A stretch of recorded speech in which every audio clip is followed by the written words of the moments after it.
A very good evening to one and all. In this video, I will explain that why India didn't allow the US exports to come in India at a very low tariff rates. We all know that India put a very high tariffs of around 42% to US exports to India, and as well as to other economies exports to India related to agriculture, related to their food grains, related to their dairy products, fish products, and many other agricultural products that comes to India.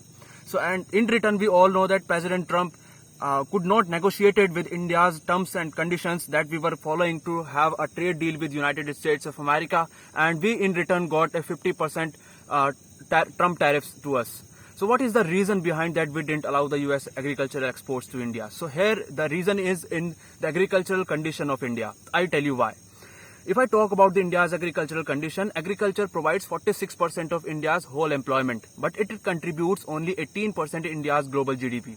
This was 44% in 2017, and nowadays it is 46%. That means agricultural generation of employment has increased in the past years, but its contribution in GDP has decreased. If I talk about 1990, 63% of Chinese population and 61% of Indian population were engaged in farming. But nowadays China has reduced this percentage to 21% around, but India's percentage of population which is generated in farming is 46% around, which is in the league of Afghanistan, Myanmar and North Korea. So this is the condition of the farming. If I talk about the income of the Indian farmers, which is around, as per the NABARD report, it is around 13,461 per month. If I talk about actual farming income of farmers, it is around 4,000 rupees per month. That means rest of the income is from other sources, as most of the farmers are looking to employ themselves in factories and other sources that are available to their locality.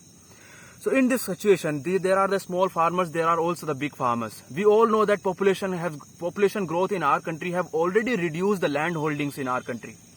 So this reduced land holdings, when the small farmers are continuously increasing, so their employment is already decreased.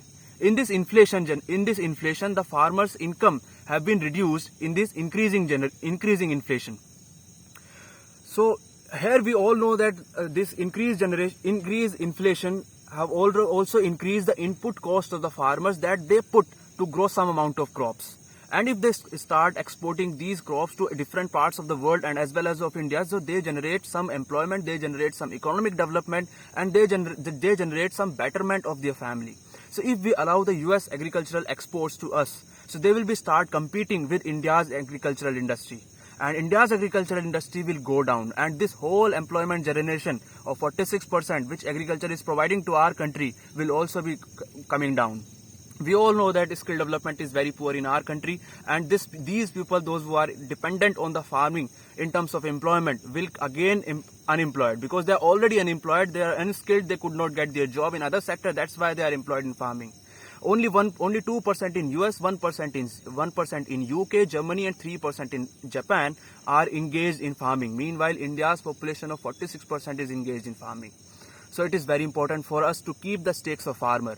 Farming needs technological development. It needs some reforms so that we will get some development, so that these incomes of the farmers, which is very less of 13,000 per month, will increase to some amount, so that these farmers will also get some decent life in our country. Thank you.